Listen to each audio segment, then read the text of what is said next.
Olá, boa noite, sejam todos bem-vindos ao canal OT Play TV, o canal de streaming do Grupo O Timoneiro de Comunicação, e ao nosso perfil no Instagram, @Jornal Timoneiro Canoas. Dois veículos do Grupo O Timoneiro que tem como sua base o Jornal Timoneiro em circulação gratuita e ininterrupta há 58 anos na cidade de Canoas. Estamos no Estúdio Parque do Grupo O Timoneiro, que fica no território Coworking, na Avenida Farroupilha 3992. A 2 quadras do Parque Getúlio Vargas, o Capão do Corvo. Hoje nós estamos dando continuidade à nossa rodada de entrevistas com os candidatos e candidatas a vice-prefeito na cidade de Canoas. Já fizemos uma primeira rodada com os candidatos a prefeito, que você pode assistir a qualquer momento no nosso canal do YouTube. Estamos na 4ª entrevista hoje dos candidatos a vice e amanhã, sexta-feira e sábado, também às 19 horas, ao vivo pelo Instagram, daremos continuidade. Pela ordem que foi sorteada com a presença dos representantes das candidaturas, já conversamos com Rodrigo Busato, do União Brasil, Altair Stelo, do PRD, Aline Artioli, do Novo, e hoje conversaremos com a professora Daniele, do PSOL, que é vice na chapa que tem Rodrigo Cebola, também do PSOL, como candidato a prefeito.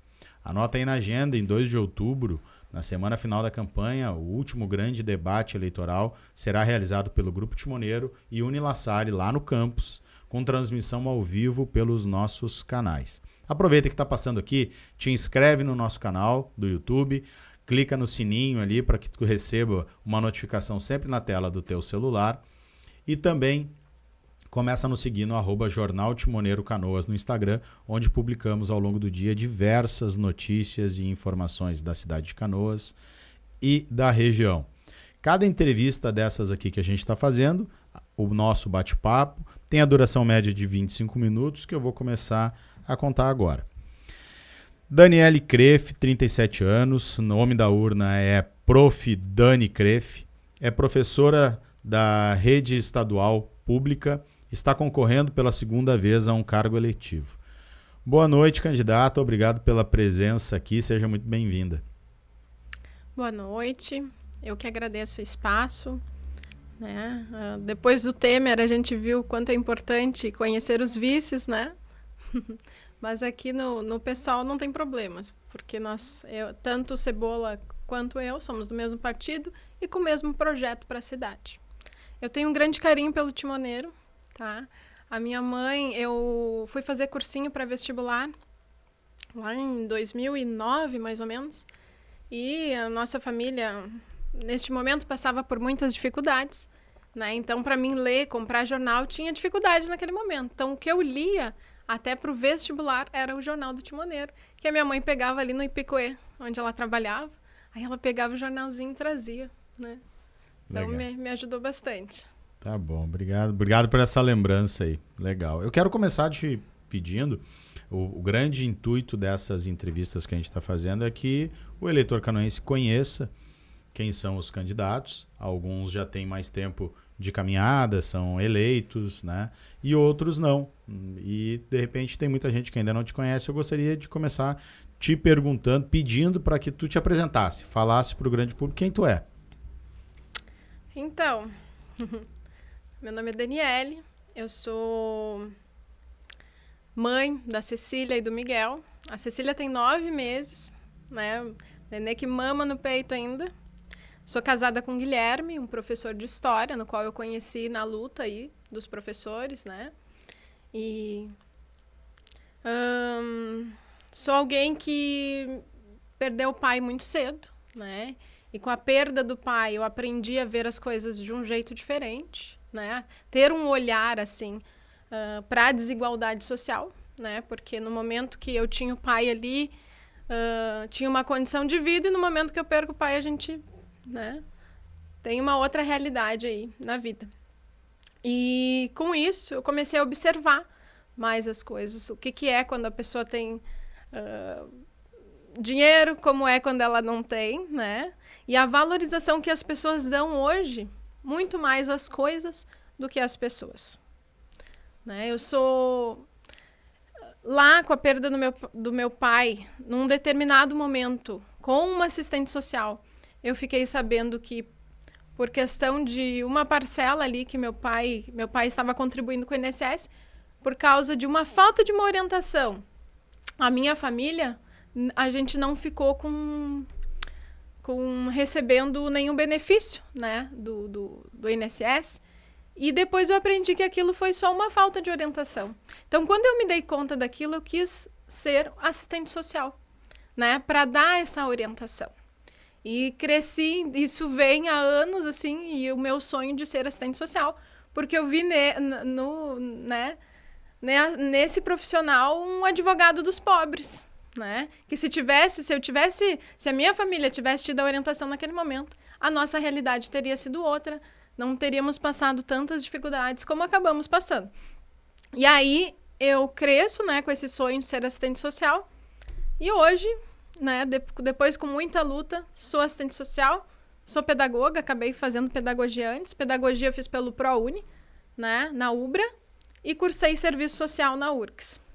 E hoje luto pela implementação do serviço social nas escolas, né? Que eu vi o quanto fez diferença lá, quando eu era criança, e hoje eu luto. Tem uma lei 13.935 de 2019, né? Que é para implementação do serviço social e do psicólogo nas escolas, que não foi implementada aqui no município, e eu luto por ela hoje.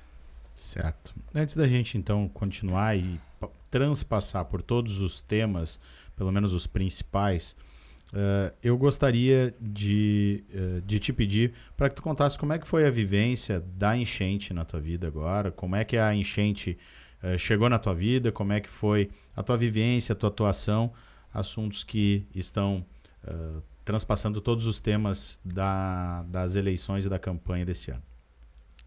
Bom, a enchente para mim foi algo assustador, né? Eu com 2 crianças, aquilo me trouxe num primeiro momento um medo, né? Um desespero. A gente não sabia para onde correr porque era todo o Rio Grande do Sul, né? Então, naquele primeiro momento foi desesperador, assim. Eu tratei da minha família, tive pessoas, né, atingidas, tratei da minha família, e depois a única coisa que eu pensei, eu disse, bom, vou fazer a minha parte, né? Vou tentar ajudar de alguma maneira. Não fui afetada como a maioria aí dos canoenses, né? Mas, assim, eu só pensei que eu queria, né? Organizei minha família e quis ajudar. Eu, com uma bebê de 3 meses, eu me fui para buscar abrigos que eu pudesse contribuir, né? E aí, como assistente social, eu comecei a fazer o cadastramento das pessoas nos abrigos. Que eu cheguei num abrigo, primeiro eu fui ali no Sindicato dos Metalúrgicos, e as pessoas chegando e não tinha um cadastro ainda.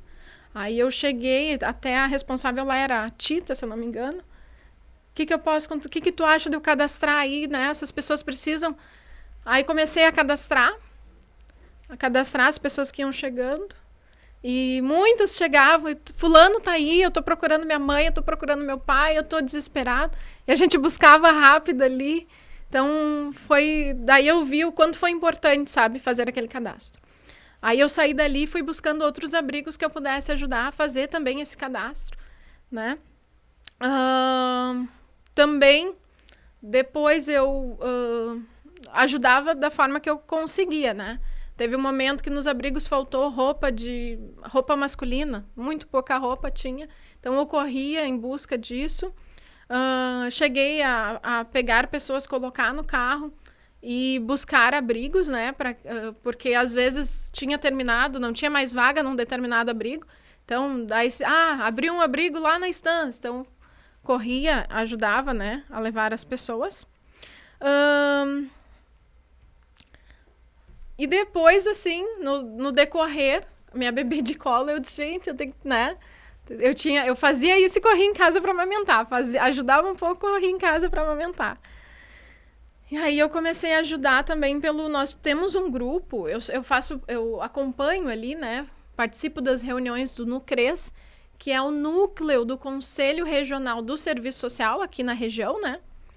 E então ali aquele grupo, ele virou assim um grupo que todas as assistentes sociais assim de Canoas se colocavam ali, quem tinha condições, né? Muita gente foi afetada, claro, mas as que estavam em condições se colocavam ali à disposição para ajudar, né? Quem era do município já estava atuando ali, quem não era estava ali se colocando à disposição, onde eu posso ir? E aí a gente buscava, né, os abrigos e encaixava.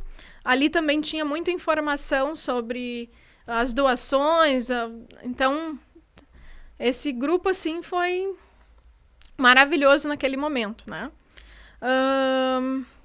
Então tinha informações e tal. Também participei de uma formação, todo dia às 15 horas tinha uma formação do governo federal, às 15 horas. E eu participei dessa formação todo dia para pegar essas informações para ir passando, né? Para ir orientando. Depois eu fiquei num grupo com 5 ou 6 abrigos e aí eu ficava passando essas informações, os benefícios, né? Como se fazia para acessar e tal. E, por último, lá, eu observei que tinha um benefício, né? Que era para os abrigos e que nos abrigos que eu estava auxiliando ninguém havia recebido, que era um valor de R$20 mil a cada 50 pessoas, né? Esse benefício, ele era para a prefeitura repassar aos abrigos, não em forma de dinheiro, mas estão precisando de instalações de chuveiro, alimento, o que for, esses abrigos deveriam solicitar e deveria ter esse valor de de 20 mil a cada 50 pessoas. Aí eu fiz contato com esses abrigos, ninguém recebeu e foi chegando ali o decorrer, ninguém tinha recebido. O que eu fiz? Chamei o conselho do serviço social da região e disse, a gente tem que cobrar isso. E aí o conselho, né, e eu, alguém representando o conselho, e nós fomos até a Secretaria de Assistência Social cobrar, né, se haviam feito o pedido desse benefício. Porque eu pensei, se os abrigos não receberam, não foi pedido. Não tem a informação. Então, a gente deve informar que tem esse direito. Aí eu cheguei na Secretaria de Assistência Social e me passaram que sim, havia sim sido pedido esse benefício, que quem deveria pedir é o secretário de Assistência Social, né? Tinha toda uma orientação, estava até pronta para orientar. Haviam feito pedido. E aí perguntei, o que foi feito então com esse valor? Porque no primeiro mês ali, foram mais de 33 milhões, se tu contar o número de pessoas dos abrigos, né? A cada 20 mil, dava mais de 30 milhões aí que deveria ter sido passado aos abrigos. A prefeitura colocou que, naquele momento, eles decidiram passar a gestão desse recurso para a Secretaria de Educação, que deveria destinar, porque como a maioria dos abrigos eram escola, iriam passar para ali, para as escolas. Mas que decidiram comprar comida neste momento, né? Aí questionamos, né? E toda a comida que foi enviada, mas foi a decisão. Então, foi isso que foi nos passado. Então, eu fiquei acompanhando os benefícios e também fui cobrar, né? Aonde havia sido colocado, né? Esse benefício que eu até então não tinha esse conhecimento, né? Tá certo. Então, eu queria que para a gente conhecer um pouquinho mais o que tu pensa e como tu pensa enquanto candidata para se eleita for como vice-prefeita, quais as tuas ideias e as propostas da chapa em relação à proteção da cidade em relação às cheias, mas também na questão dos enfrentamentos às tragédias? Primeiro, né? Quanto ao combate às enchentes, eu acho que a primeira coisa é a educação, né? A educação não vai evitar uma catástrofe do tamanho que foi essa, né? Mas ela pode ajudar a não piorar a situação, né? Segundo, eu acho que a gente tem que valorizar mais, né, a academia, valorizar os cientistas, valorizar os pesquisadores, né? Foi colocado foi alertado, né, quanto a esse perigo, a esse risco, né? E até então se sabe que não foi valorizado, né, o que a academia trazia. Temos que investir na defesa civil, né? A Lei 1.219 de 22, ela atribui exclusivamente aos agentes de proteção e defesa civil a prevenção, mitigação e o alerta, né? O alerta e a resposta à recuperação em situações de desastre. A Defesa Civil, ela não pode ser um lugar de cabide de emprego. Ela tem que ser... Muita gente até que não concordava comigo, depois me trouxe isso. Verdade, Dani. Tem que ter concurso público, né? Porque se tu tem concurso público, a pessoa vai ficar ali independente do prefeito. Ela vai permanecer naquela função. Ela vai ter conhecimento, ela vai ter formação. Então, é uma das coisas que a gente defende. Que a Defesa Civil, ela deve ser feita de servidores públicos, não deve ser um lugar, né, de cabides de emprego. E tem que haver investimento, né? Tem que haver investimento. A deputada Fernanda Melchiona, do PSOL, ela destinou mais de 3 milhões, né, em emendas parlamentares para a Defesa Civil do Rio Grande do Sul. Aqui em Canoas, nós recebemos mais de 500 mil reais. Antes disso, ela já havia destinado 1 milhão, né, em prevenção de desastre para desastres naturais. E foi a única deputada a destinar, né, uma verba assim para a Defesa Civil até então, né, até aquele momento. E para além disso, né, Canoas, né, a gente tem a Defesa Civil para além de tudo que aconteceu, Canoas tem todas as tubulações do gasoduto, tem os perigos e os impactos ambientais por conta da Refap, né, por conta da poluição, né. Os caminhões que circulam na cidade, né, transportando os combustíveis. E então tem que haver uma atenção da Defesa Civil, né, um olhar sobre tudo isso, assim. É uma cidade que a gente tem que estar, né, sempre alerta. Então tem que haver um investimento e um olhar melhor aí sobre a Defesa Civil do município. Isso. Perfeito. Aproveitando aqui um ponto que tu trataste aí em relação à Defesa Civil, de ter a tua defesa de ter servidores de carreira, eu gostaria já de te perguntar sobre a máquina pública, a tua opinião, sobre o teu pensamento sobre número de cargos de confiança, número de concursados nas carreiras, se está defasado ou não, e também a questão da terceirização em diversas áreas, em especial na saúde. O que tu pretende mudar ou manter em relação a isso? CCs, né? Nós somos, assim, é claro que é importante que tu tenha alguém de confiança nas secretarias, né? Mas nós do pessoal, a gente acredita que deve ser alguém que conheça aquele lugar, que tenha formação para aquele lugar, né? Não adianta eu colocar na Secretaria de Educação um engenheiro, né? Eu tenho que colocar alguém que seja da educação. Na saúde, alguém que tenha formação específica para aquilo. Então, a nossa ideia é diminuir muito o número de CCs, né? Nós queremos fazer fazer concursos públicos, né? Quanto à terceirização, nós somos totalmente contra a terceirização, né? A terceirização, ela precariza o trabalho, né? É terrível para o trabalhador. E a saúde, hoje nós temos 4 tipos de contratos, né? Nós queremos terminar com isso, tá? Nós queremos, a nossa ideia para a saúde é, num primeiro momento, porque a gente não vai dar conta, né? Com tantos contratos aí, num primeiro momento a gente quer levar todos os contratos que tem hoje para a Fundação de Saúde de Canoas, né? Então, concentrar tudo ali na fundação, e aí CLT, né? E no decorrer, nós vamos fazendo concurso público, né? Porque nós acreditamos nisso, que é, né, no servidor público. Pensando aí também nos canoenses, né, no nosso município, a nossa proposta até é pensar em buscar estratégias para que sejam, né, cargos assim ocupados pelos canoenses aí que sofreram com tudo, né? Então, uma das ideias é talvez não cobrar taxa no concurso para quem mora em Canoas, né, entre outras coisas. Perfeito. Desenvolvimento econômico e social.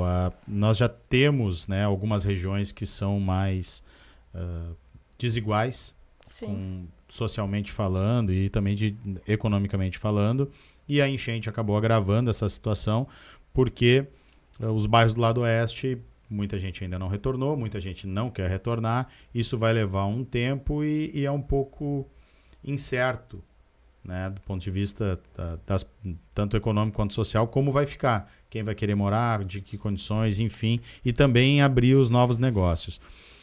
Qual a tua visão e quais as propostas para retomar o desenvolvimento econômico e social nessas regiões prioritariamente, mas na cidade como um todo?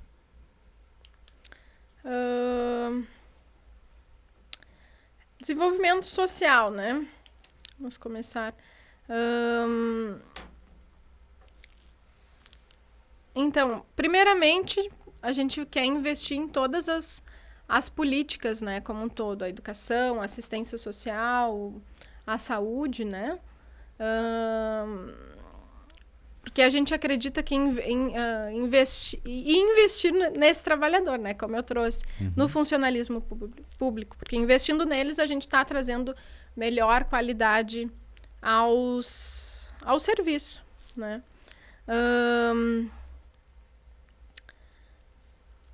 Saúde, né? Até saúde, na educação, a gente pensa aí, como eu trouxe a questão do assistente social, quanto é importante neste momento, né? Para a população como um todo, quando tu fala ali de serviço social, do assistente social na escola, não é só na escola, mas é para toda aquela comunidade, né? Esses dias estava conversando com um orientador de escola e ele disse o quanto as crianças vêm tendo crises de ansiedade depois da enchente, né? E não só as crianças, os funcionários, os próprios professores, assim. Então, é isso, né? A gente tem que investir aí mais na saúde para que essa população consiga aí, né, se restabelecer, né? Desenvolvimento econômico, a gente quer buscar, né, me fugiu agora, mas buscar toda a ajuda possível aí, né, do governo federal, tudo que se possa investir aí nos micros empresários, né, ajudar essas pessoas que perderam, né? Eu andei conversando na rua agora, tanta gente que tinha um salãozinho de beleza, que tinha o mercadinho, que, sabe, perderam tudo, assim. Então, muita gente não sabe nem por onde começar, né? Porque aquilo, às vezes, era... Então, a gente pretende buscar as melhores maneiras aí, buscar o governo federal, ver o que né, a gente pode conseguir aí de recursos, assim, para ajudar, né? Aos trabalhadores como um todo. Questão da educação. Os alunos já da rede pública prioritária, muito mais, né? Vieram já com distorções da idade série, muito atraso pedagógico já da pandemia. Agora na enchente em Canoas também tiveram um atraso maior do que os da rede privada. E ainda estão enfrentando muitas dificuldades estruturais. Qual a tua ideia? Quais as propostas para que possa recuperar e melhorar o ensino da rede pública de Canoas? A educação como um todo tem que ser melhorada, né? Não é agora, né, que está defasado. A gente que está lá eu dou aula no estado, né? Mas dou aula particular também. E vejo que o ensino que o meu aluno recebe lá no estado é praticamente o mesmo, às vezes até melhor do que o ensino particular, tá?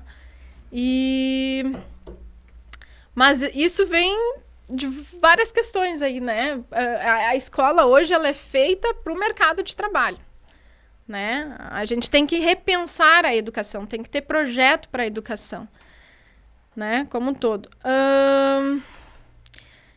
Temos aí questões da pandemia, muitos alunos perderam aula. Tinha escolas ali que eu acompanhei, Guajuviras, 80% não tinha acesso a um celular, né? E agora, olha quanto tem escolas que nem voltaram a funcionar ainda, né? Mas, assim, o que eu posso te dizer? Tenham calma, assim, né? Que a população tenha calma. Não é um ano que vá, né, que vá prejudicar, assim. A educação vem sendo prejudicada como um todo. O que a gente tem que ter o olhar é como melhorar essa educação, né? Os nossos alunos da rede pública, eles têm muita dificuldade para aprender por falta de investimento nas políticas públicas, né? Eu, trabalhando assim, eu vejo os meus alunos, primeiro, anos iniciais, tá? Eu sou professora dos anos iniciais, sou alfabetizadora, dou aula do 1º ao 5º ano. Muitas vezes eu tenho alunos lá que não conseguem aprender, né? Porque precisavam de um acompanhamento, precisavam de uma medicação e não têm acesso a um neurologista ou a um psiquiatra, né? Hoje, no município, nós temos um CAPS. O CAPS é o Centro de Atenção Psicossocial. O I infantil, atende crianças de 0 a 18 anos. E o CAPS, ele oferece o serviço de neurologista, psiquiatra, psicopedagogo. Mas hoje o que nós temos no município, ele não dá conta, né, de toda a demanda que a gente tem. E até uma proposta nossa é aumentar o número de CAPS, né? A criança, se ela está medicada, né, para aquilo que ela necessita, é outra coisa. Aquela criança desenvolve, aquela criança aprende. Se a criança tem laudo,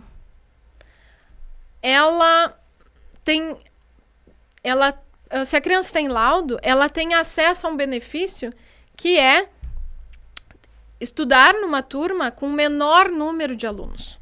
Quanto mais laudos tem numa turma, menor é aquela turma, né? Então, aquilo é bom para o professor, que precisa dar uma atenção especial para aquele aluno. É bom para o aluno, que precisa da atenção da professora, né? Entre outras coisas. Os nossos alunos, então, também questões de... eu tenho que estar trabalhando muito autoestima. Se eu pego uma turma lá nos anos iniciais, não trabalha autoestima no começo do ano, a turma, né, vai daquele jeito. Mas se eu trabalho, é uma das coisas que eu venho observando. Aquilo flui, sabe? Aquilo vai. Né? E principalmente se eu consigo os encaminhamentos, né? Porque a gente vai lutando na rede ali, né? Vai acionando. A gente, lá na escola, a gente ainda ajuda a ligar para o SF, liga para o CRAS, liga tentando ajudar aquelas famílias. Né? E quando a gente consegue os encaminhamentos, é outra coisa. Então, assim, pensar a educação é pensar em todas as políticas públicas. Porque não adianta ali eu ter acesso à escola, mas eu não ter acesso a um neurologista, eu não ter acesso, sabe? Perfeito. E entre tantas outras coisas. Perfeito. Nós já estouramos nosso tempo, o tempo passa rápido. Eu vou pedir que a candidata, então, fale diretamente ao eleitor e dê sua mensagem final, por favor. Então, boa noite. Quero dizer que eu não sou uma política aí, dessas que vocês conhecem, né, preparada para falar bonito, né? Mas, assim, sou uma professora, assistente social, que estou aí dentro da escola, luto pelos meus alunos sempre, né, para que eles consigam aprender, desenvolver, e para isso eu tenho que buscar lá fora, eu tenho que buscar o assistente social, eu tenho que buscar o CRAS, eu tenho que buscar, né, outros serviços. E foi nessa luta aí que eu vi que não que eu queria fazer mais, queria contribuir, e a revolta também de ver que eles não tinham acesso, eu me coloquei à disposição e estou no PSOL aí, né, me colocando à disposição para fazer o diferente, assim, né? Então, lá no dia 6 de outubro, vocês têm a oportunidade de ter uma cidade com mais acesso às políticas públicas, com mais qualidade ao serviço, né? Então, é isso, né? Se optarem por isso, votem 50, tá? Para a Prefeitura de Canoas, votem Rodrigo Cebola e professora Dani Kreff. Muito obrigado, candidata, pela presença. A todos vocês, muito obrigado mais uma vez pela audiência. Continue nos acompanhando. A sexta-feira e sábado, 19 horas, teremos novas entrevistas, finalizando, então, essa rodada com a conversa, com as entrevistas com os candidatos e candidatas a vice-prefeito de Canoas. Aproveita que está passando por aqui, curte e começa a seguir os nossos perfis e curte o nosso canal. Até a próxima, uma boa noite, tchau.